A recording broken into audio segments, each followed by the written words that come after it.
saya Junita Dwi Francisca dengan NIM 14014212281 dari Rombel F. Pada kesempatan kali ini saya akan membuat sebuah video penugasan terkait ujian tengah semester mata kuliah bimbingan dan konseling dari dosen pengampu Ibu Dr. Randa Sri Sami Asih, Magister Kesehatan.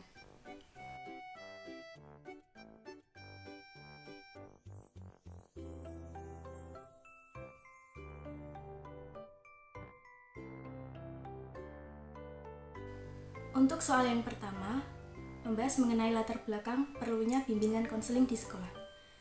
Seiring perkembangan zaman, problematika peserta didik di sekolah semakin beragam. Jalan pikiran mereka menjadi terbagi dengan masalah di luar sekolah dan di dalam sekolah. Suatu tindak layanan sekolah pada peserta didik dengan bimbingan konseling yang mengarahkan para peserta didik untuk mengetahui bakat dan potensi dalam diri mereka. Bimbingan dan konseling biasanya berbicara mengenai aspek psikologis. Ini akan sangat penting jika ada banyak gangguan psikis pada peserta didik yang biasanya tertekan masalah dan tidak mampu menangkap pelajaran dengan baik. Bimbingan konseling juga sangat penting posisinya untuk membimbing siswa untuk memotivasi diri bahwa mereka adalah suatu pribadi yang unik dan mampu bersaing. Perlunya bimbingan konseling dapat berfungsi sebagai pemantau masalah-masalah siswa yang berkaitan tentang masalah kelainan tingkah laku dan adaptasi. Sulitnya salah satu siswa untuk bergaul dan cenderung mengasingkan diri dari teman-temannya memiliki akar permasalahan yang biasanya beruntun. Selanjutnya, mengenai pengertian bimbingan dan konseling. Bimbingan dan konseling merupakan salah satu komponen dalam keseluruhan sistem pendidikan, khususnya di sekolah. Guru merupakan salah satu pendukung unsur pelaksana pendidikan yang mempunyai tanggung jawab sebagai pendukung pelaksana layanan bimbingan pendidikan di sekolah. Dituntut untuk memiliki wawasan yang memadai terhadap konsep-konsep dasar bimbingan dan konseling di sekolah. Selanjutnya, mengenai persamaan dan perbedaan bimbingan dan konseling. Bimbingan dan konseling sama-sama merupakan suatu proses bantuan kepada individu dalam memecahkan sebuah masalah. Hanya saja, bimbingan menitik beratkan kepada masalah yang relatif ringan, sementara konseling menitik beratkan kepada masalah yang relatif berat. Selanjutnya, mengapa guru perlu membimbing? Guru berusaha membimbing siswa agar dapat menemukan berbagai potensi yang dimilikinya. Membimbing siswa agar dapat mencapai dan melaksanakan tugas-tugas perkembangan mereka, sehingga dengan ketercapaian itu, siswa dapat tumbuh dan berkembang sebagai individu yang mandiri dan produktif. Peserta didik tidak hanya memerlukan materi-materi pelajaran sekolah, materi bimbingan konseling pun perlu, karena pada dasarnya setiap kehidupan pasti ada masalah. Memang sebagai orang bisa mengatasi masalahnya sendiri, tetapi tidak sedikit juga orang yang memerlukan bantuan orang lain untuk menyelesaikan masalah-masalah tersebut. Jadi, apabila peserta didik tetap dibiarkan memiliki masalah tanpa dibantu, bagaimana mungkin peserta didik bisa berkonsentrasi untuk memahami atau berpikir mengenai pelajarannya? Kalau ia masih punya beban pikiran yang lain, maka dari itu bimbingan dan konseling di sekolah sangat diperlukan.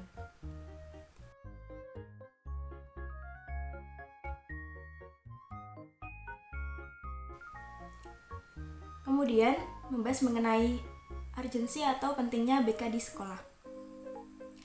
Bimbingan konseling di sekolah diperlukan untuk membantu siswa dalam menyelesaikan masalah dan mengembangkan potensinya. Selain itu, guru bimbingan dan konseling juga akan membantu guru kelas dalam memberikan bimbingan dan pelayanan bagi siswa di sekolah agar layanan bimbingan dan konseling lebih maksimal lagi. Selanjutnya, kedudukan bimbingan dan konseling dalam kurikulum itu sendiri adalah: yang pertama, memiliki tanggung jawab terhadap keseluruhan pelaksanaan layanan konseling di sekolah. Yang kedua, mengumpulkan, menyusun, mengelola, serta menafsirkan data yang kemudian dapat dipergunakan oleh semua staf bimbingan di sekolah. Yang ketiga, memilih dan menggunakan sebagai instrumen psikologis untuk memperoleh berbagai informasi mengenai bakat khusus, minat, kepribadian, dan intelijensi untuk masing-masing siswa. Yang keempat, melaksanakan bimbingan kelompok maupun bimbingan individual. Yang kelima, mengumpulkan, menyusun, dan mempergunakan informasi tentang berbagai permasalahan pendidikan, pekerjaan, jabatan, atau karir yang dibutuhkan oleh guru bidang studi dalam proses mengajar-mengajar. Selanjutnya yang keenam, menerima tuntutan atau layanan orang tua wali murid yang ingin mengadakan konsultasi tentang anak. Selanjutnya, 3 wilayah atau bidang dalam proses penyelenggaraan pendidikan formal. Yang pertama, wilayah manajemen dan kepemimpinan. Wilayah ini meliputi berbagai fungsi berkenaan dengan tanggung jawab dan pengambilan kebijaksanaan serta bentuk-bentuk kegiatan pengelolaan dan manajemen sekolah seperti perencanaan, pengadaan, dan pengembangan staf, prasarana dan sarana fisik dan pengawasan. Yang kedua, wilayah pembelajaran yang mendidik. Wilayah ini meliputi semua bentuk pengembangan kurikulum dan pelaksanaan pengajaran, yaitu penyampaian dan pengembangan pengetahuan, keterampilan, sikap dan kemampuan berkomunikasi peserta didik. Yang ketiga, wilayah bimbingan dan konseling yang memandirikan. Wilayah ini meliputi berbagai fungsi dan kegiatan yang mengacu pada pelayanan kesiswaan secara individual agar masing-masing peserta didik dapat berkembang sesuai dengan bakat, minat, potensi, dan tahap-tahap perkembangannya. Selanjutnya mengenai keunikan dan keterkaitan tugas guru dan konselor. Tugas-tugas pendidik untuk mengembangkan peserta didik secara utuh dan optimal sesungguhnya merupakan tugas bersama yang harus dilaksanakan oleh guru, konselor, dan tenaga pendidik lainnya sebagai mitra kerja. Sementara itu, masing-masing pihak tetap memiliki wilayah pelayanan khusus dalam mendukung realisasi diri dan pencapaian kompetensi peserta didik. Dalam hubungan fungsional kemitraan antara konselor dengan guru antara lain dapat dilakukan melalui kegiatan rujukan. Seperti masalah-masalah perkembangan peserta didik yang dihadapi guru pada saat pembelajaran dirujuk kepada konselor untuk penanganannya. Demikian pula masalah-masalah peserta didik yang ditangani konselor terkait dengan proses pembelajaran bidang studi dirujuk kepada guru untuk menindaklanjutinya.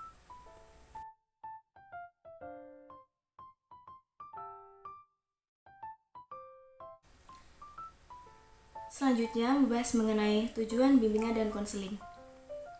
Bimbingan dan konseling bertujuan untuk individu memperkembangkan diri secara optimal sesuai dengan tahap perkembangan dan kemampuan yang dimilikinya, seperti kemampuan dasar dan bakat-bakatnya. Berbagai latar belakangnya ada, seperti latar belakang keluarga, pendidikan, status sosial ekonomi, serta sesuai dengan tuntutan positif lingkungannya. Dengan kata lain, bimbingan dan konseling bertujuan membantu peserta didik agar memiliki kompetensi mengembangkan potensi dirinya seoptimal mungkin atau mewujudkan nilai-nilai yang terkandung dalam tugas-tugas perkembangan yang harus dikuasainya sebaik mungkin. Fungsi bimbingan konseling di sekolah antara lain adalah sebagai berikut. Yang pertama, pemahaman. Membantu peserta didik untuk memahami dirinya dan lingkungan sekitarnya agar dapat mengembangkan potensi dirinya secara optimal dan menyesuaikan diri dengan lingkungannya secara dinamis dan konstruktif. Yang kedua, fasilitasi.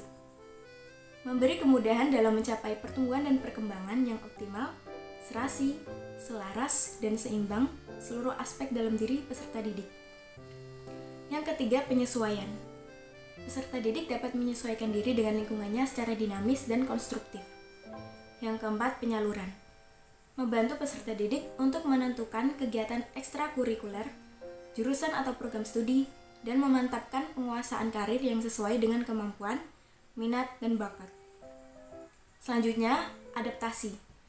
Membantu proses mengajar untuk menyesuaikan program pendidikan dengan latar belakang pendidikan, kemampuan, minat, dan bakat peserta didik. Kemudian, pencegahan atau preventif. Mengantisipasi berbagai masalah yang dapat terjadi dan berupaya untuk mencegahnya agar tidak dialami oleh peserta didik. Kemudian perbaikan. Memperbaiki kekeliruan peserta didik dalam berpikir, berperasaan, dan bertindak dengan melakukan intervensi atau memberi perlakuan agar pola pikir peserta didik menjadi sehat, rasional, dan perasaan yang tepat kepada tindakan yang produktif dan normatif. Selanjutnya, penyembuhan atau kuratif. pemberian bantuan kepada peserta didik yang telah mengalami masalah pribadi, sosial, belajar maupun karir. Kemudian, pemeliharaan. Membantu peserta didik agar dapat menjaga dan mempertahankan situasi kondusif yang telah tercipta dalam dirinya agar terhindar dari penurunan produktivitas diri. Kemudian yang terakhir, pengembangan. Menciptakan lingkungan belajar yang kondusif dengan memfasilitasi perkembangan peserta didik. Untuk itu, program bimbingan harus sistematis dan berkesinambungan dalam upaya membantu peserta didik mencapai tugas-tugas perkembangannya. Selanjutnya, orientasi bimbingan dan konseling. Orientasi bimbingan dan konseling adalah titik berat pandangan atau pusat perhatian konselor terhadap kliennya. Berikut beberapa jenis orientasi bimbingan dan konseling. Yang pertama, orientasi perseorangan. Orientasi perseorangan bimbingan dan konseling menghendaki agar konselor menitik beratkan pandangan pada siswa secara optimal. Dalam hal ini, individu diutamakan dan kelompok dianggap sebagai lapangan yang dapat memberikan pengaruh tertentu terhadap individu. Dengan kata lain, kelompok dimanfaatkan untuk kepentingan dan kebahagiaan individu dan bukan sebaliknya. Kemudian yang kedua, orientasi perkembangan. Orientasi perkembangan dalam bimbingan konseling menekankan peran perkembangan yang terjadi pada saat ini dan yang akan terjadi pada diri individu di masa yang akan datang. Orientasi ini lebih menekankan pentingnya peranan yang terjadi pada individu dan sekaligus bertujuan mendorong konselor dan klien menghilangkan problem yang menjadikan laju perkembangan klien.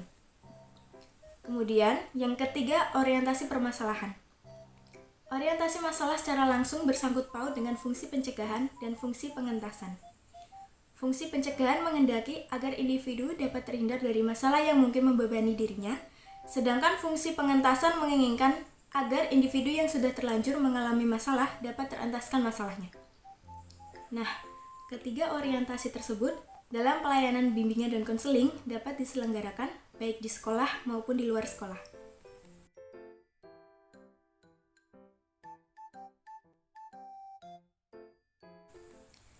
Selanjutnya, asas bimbingan dan konseling. Keterlaksanaan dan keberhasilan pelayanan bimbingan dan konseling sangat ditentukan oleh diwujudkannya asas-asas berikut.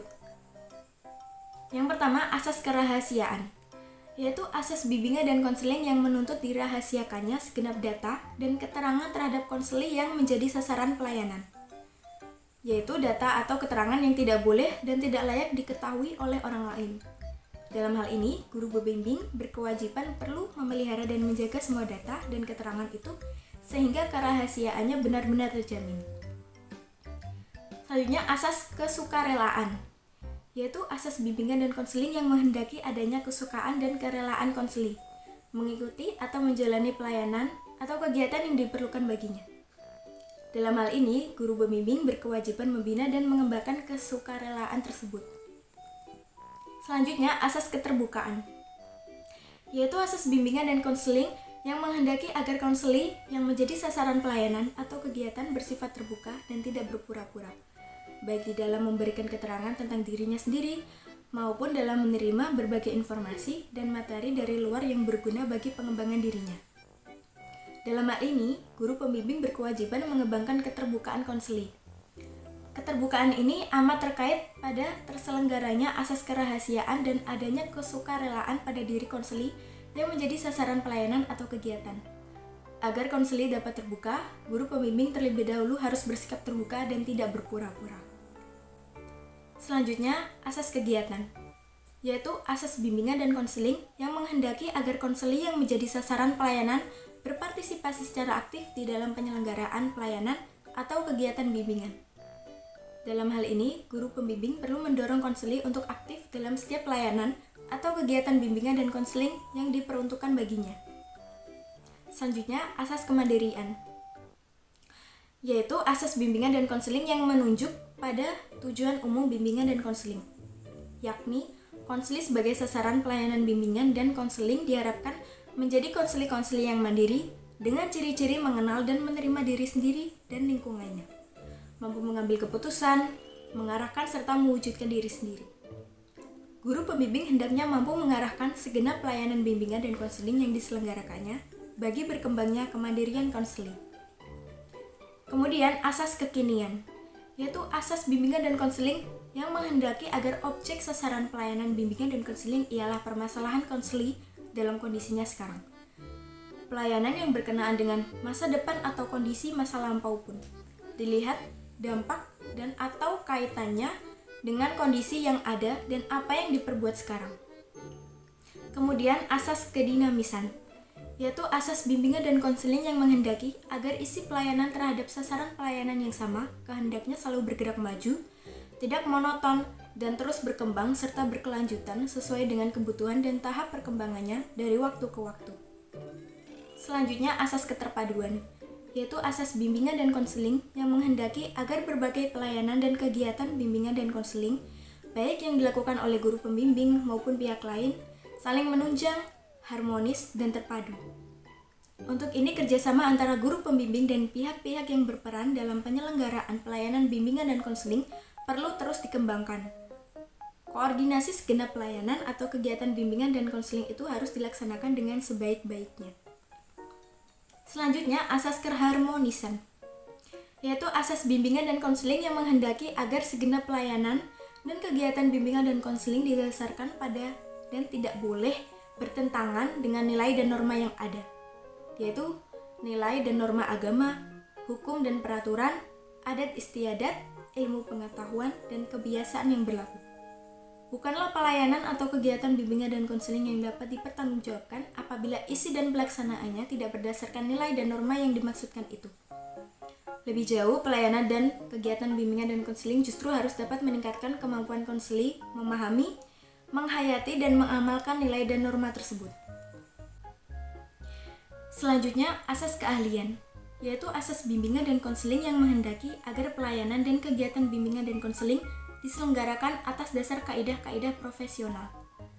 Dalam hal ini, para pelaksana pelayanan dan kegiatan bimbingan dan konseling hendaklah tenaga yang benar-benar ahli dalam bidang bimbingan dan konseling. Keprofesionalan guru pembimbing harus terwujud baik dalam penyelenggaraan jenis-jenis pelayanan dan kegiatan dan konseling maupun dalam penegakan kode etik bimbingan dan konseling.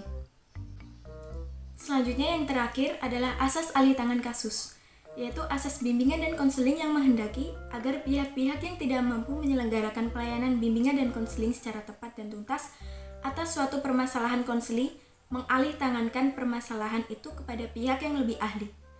Guru pembimbing dapat menerima alih tangan kasus dari orang tua, guru-guru lain, atau ahli lain, dan demikian pula guru pembimbing dapat mengalih tangankan kasus kepada guru mata pelajaran atau praktik dan lain-lain. Selanjutnya, prinsip-prinsip bimbingan dan konseling. Bimbingan dan konseling diperuntukkan bagi semua konseli. Prinsip ini berarti bahwa bimbingan diberikan kepada semua konseli atau konseli baik yang tidak bermasalah maupun yang bermasalah, baik pria maupun wanita, baik anak-anak, remaja, maupun dewasa. Dalam hal ini, pendekatan yang digunakan dalam bimbingan lebih bersifat preventif dan pengembangan daripada penyembuhan atau kuratif, dan lebih diutamakan teknik kelompok daripada perseorangan atau individual. Selanjutnya, bimbingan dan konseling sebagai proses individuasi. Setiap konseli bersifat unik atau berbeda satu sama lainnya, dan melalui bimbingan konseli dibantu untuk memaksimalkan perkembangan keunikannya tersebut. Prinsip ini juga berarti bahwa yang menjadi fokus sasaran bantuan adalah konseli, meskipun pelayanan bimbingannya menggunakan teknik kelompok. Selanjutnya, bimbingan menekankan hal yang positif. Dalam kenyataan masih ada konseli yang memiliki persepsi yang negatif terhadap bimbingan, karena bimbingan dipandang sebagai satu cara yang menekankan aspirasi. Sangat berbeda dengan pandangan tersebut, bimbingan sebenarnya merupakan proses bantuan yang menekankan kekuatan dan kesuksesan. Karena bimbingan merupakan cara untuk membangun pandangan yang positif terhadap diri sendiri, memberi dorongan dan peluang untuk berkembang.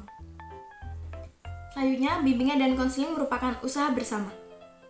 Bimbingan bukan hanya tugas atau tanggung jawab konselor, tetapi juga tugas guru-guru dan kepala sekolah sesuai dengan tugas dan peran masing-masing.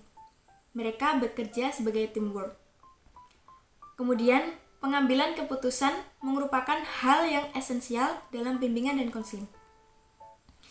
Bimbingan diarahkan untuk membantu konseli agar dapat melakukan pilihan dan mengambil keputusan. Bimbingan mempunyai peranan untuk memberikan informasi dan nasihat kepada konseli, yang itu semua sangat penting baginya dalam mengambil keputusan.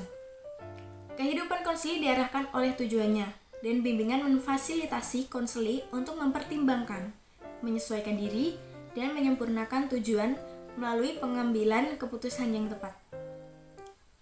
Kemampuan untuk membuat pilihan secara tepat bukan kemampuan bawaan, tetapi kemampuan yang harus dikembangkan. Tujuan utama bimbingan adalah mengembangkan kemampuan konseli untuk memecahkan masalahnya dan mengambil keputusan. Selanjutnya yang terakhir, bimbingan dan konseling berlangsung dalam berbagai setting atau adegan kehidupan. Pemberian pelayanan bimbingan tidak hanya berlangsung di sekolah, tetapi juga di lingkungan keluarga, perusahaan atau industri, lembaga-lembaga pemerintah atau swasta, dan masyarakat pada umumnya. Bidang pelayanan bimbingan pun bersifat multi aspek, yaitu meliputi aspek pribadi, sosial, pendidikan, dan pekerjaan.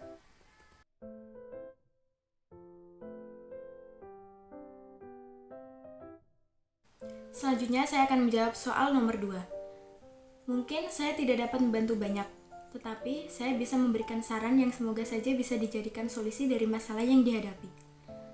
Pernah suatu ketika ada teman saya datang dan meminta pendapat terkait masalah yang tengah ia alami.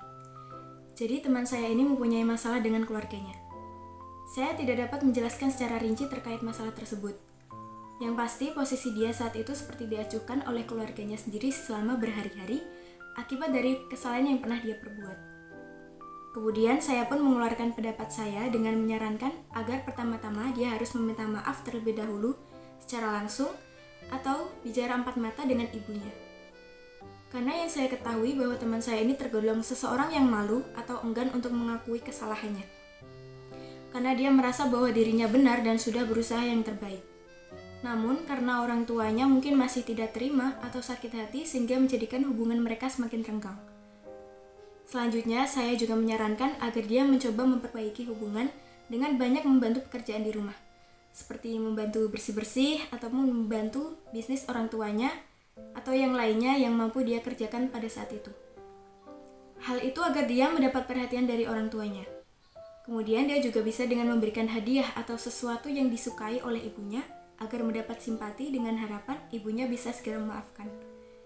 Sebab sekalipun orang tuanya yang bersalah, karena posisi dia adalah seorang anak dalam keluarga tersebut, maka sebaiknya dia yang mengalah dan meminta maaf walau bagaimanapun keadaannya. Karena adanya orang tua memberi hukuman kepada anaknya pasti juga karena ada alasannya untuk mendidik anak supaya tidak mengulangi kesalahannya yang sama di masa yang mendatang. Menurut saya, bantuan yang saya berikan bisa termasuk sebagai kegiatan membimbing. Karena saya berusaha membimbing teman saya dengan memberikan pendapat atau saran agar dapat menemukan solusi guna mencapai tujuan yang diharapkan.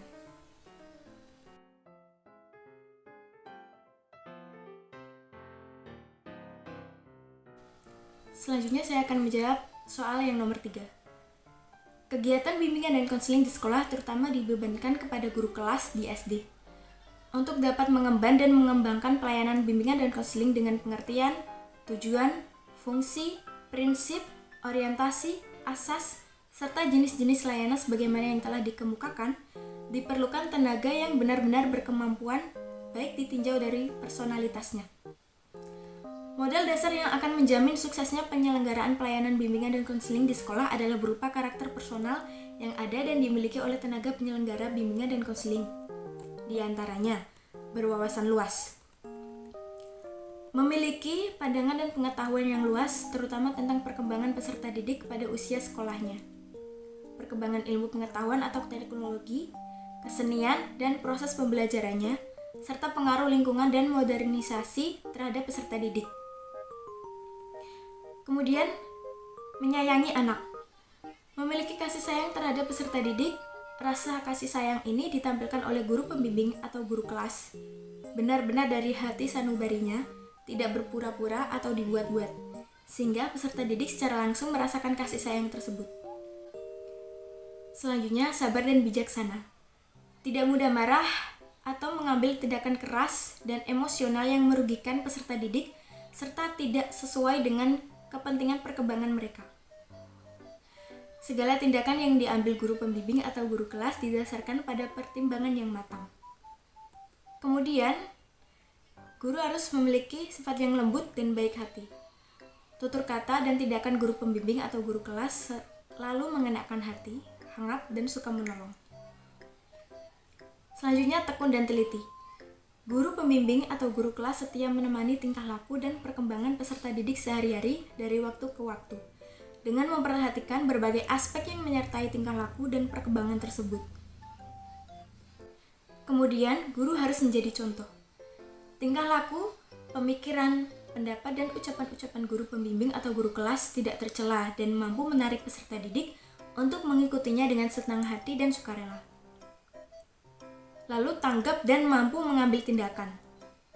Guru pembimbing atau guru kelas cepat memberikan perhatian terhadap apa yang terjadi dan atau mungkin terjadi pada diri peserta didik, serta mengambil tindakan secara tepat untuk mengatasi atau mengantisipasi apa yang terjadi dan mungkin apa yang terjadi itu.